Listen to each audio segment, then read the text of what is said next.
That's I think an important point. I have to say that if we consider a single patient with myelofibrosis, and of course a reduction of spleen and symptom are mandatory, because we know today that reduction of symptoms imply a better quality of life of the patients. They still continue to be the primary endpoint of our treatment, and also a reduction of the spleen has important implication in terms of advantage of overall survival. And we have the demonstration now with ruxolitinib in the COMFORT study, and also a demonstration in the SENTRY study, that is the phase 3 JAK inhibitor naive patient receiving ruxolitinib plus selinexor. But of course, this is the basis. So achieving spleen reduction is important for the patient. And you know, sometimes we see patients who achieve a very nice reduction of symptomatology, and some of these patients achieve also a reduction of the VIF of genes, and other times there is a stability or progression of the genes. So the question is, okay, reduction of the spleen, okay, reduction of symptomatology, but to change the disease of the patient, also to transform the disease, we need to reduce the clones. And so basically, we have some information that, of course, the driver genetic abnormalities and the additional genetics but be important for the survival of patient.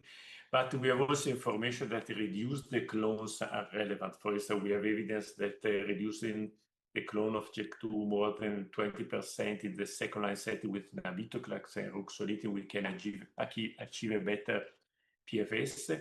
We have evidence that reducing the clones with imetelstat, for instance, may have implication in terms of reduction of the spleen, symptomatology improvement, and a general reduction of bone marrow fibrosis.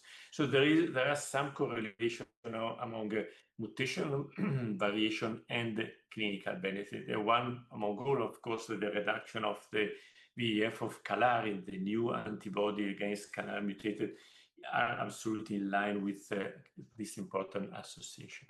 Then we have also evidence that cytokines are relevant, and we have now evidence that modify the pro-inflammatory cytokines may have implication in terms of association with spleen volume reduction. We have this data from Pelabresib study, from selinexor study, from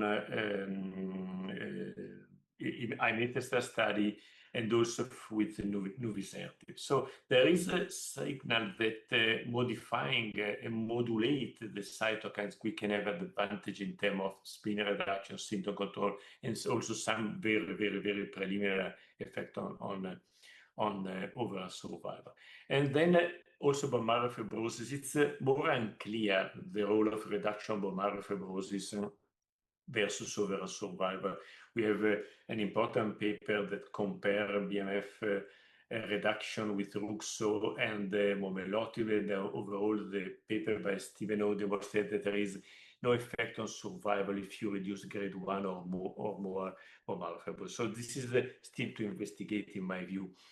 But we have evidence that some of the compounds, some of the new combination can reduce bone marrow fibrosis very early, so within the first 24 weeks of treatment.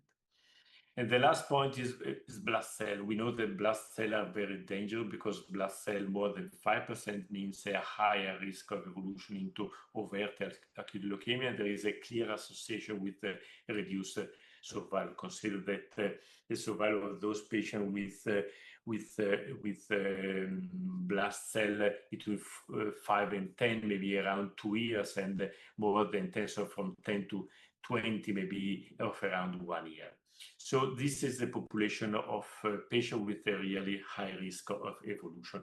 And today we know that with a JAK inhibitor, we collect a high number of patients with RUX. So there is basically no significant reduction in the evolution from chronic phase to accelerated blast phase. So we need to have drugs that are able to maintain a low level blast cell and also to reduce the number of blast cells in the peripheral blood or the bone marrow as well.